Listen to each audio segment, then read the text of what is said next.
దంపతులను విచారించాలి. రాజ్ రెడ్డి కంపెనీలో వాళ్ళిద్దరు భాగస్వాములు, ఒకే చిరునామాతో 2 కంపెనీలు, 2 కంపెనీలకు ఒకే ఈమెయిల్ ఐడి, రియల్ ఎస్టేట్ నల్లధనాన్ని భారీగా విదేశాలకు తరలించిన కేసుని చిన్ని దంపతులు వాళ్ళిద్దరిని విచారించి ప్రభుత్వం జవాబుదారీతనం నిరూపించుకోవాలి. సీఎంకు రాసిన లేఖలో మాజీ ఎంపీ కేసునే నాని డిమాండ్ అన్నటువంటి వార్తని హైలైట్ చేశారు.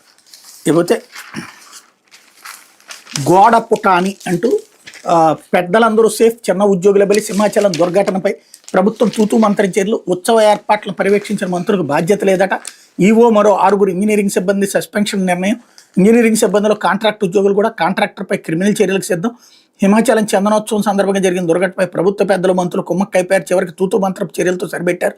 దేవుడి దర్శనానికి వచ్చి 7 భక్తులు మృతి చెందిన ఘటనపై ప్రభుత్వం ఏమాత్రం బాధ్యత తీసుకోలేదు. చిన్న ఉద్యోగులు, కాంట్రాక్ట్ ఉద్యోగులతో పాటు కాంట్రాక్టర్ను బలి చేసి పెద్దలంతా తప్పుకున్నారు. చందనోత్సవ కార్యక్రమాల పర్యవేక్షణ ప్రభుత్వం ఏర్పాటు చేసిన 4 మంత్రుల కమిటీ 2 నెలల పాటు వరుసగా సమీక్షలు నిర్వహించి గతంలో ఎన్నడూ లేని విధంగా ఉత్సవాల నిర్వహణకు కృషి చేశామని ప్రకటించారు.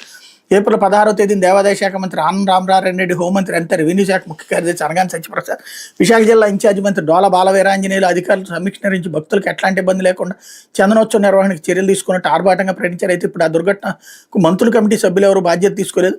ప్రభుత్వ పెద్దలు సైతం మంత్రివర్గ సహచరులు వెనకేసుకొచ్చారు. అంతా అనుకున్నట్టుగానే విచారణ కమిటీ ఏర్పాటు చేయడం, ప్రభుత్వ పెద్దలు చెప్పినట్టుగా కమిటీని వేదిక ఇవ్వడం, దాని ఆధారంగా ఈవోతో పాటు చిన్న ఉద్యోగుల మీద చర్యలు తీసుకోవడం, అంతా స్క్రిప్ట్ ప్రకారమే జరిగిపోయి బాధ్యత వహించాల్సిన మంత్రులు, ప్రభుత్వ పెద్దలు సేఫ్ అయిపోయారు అన్నట్టు వార్తని హైలైట్ చేశారు.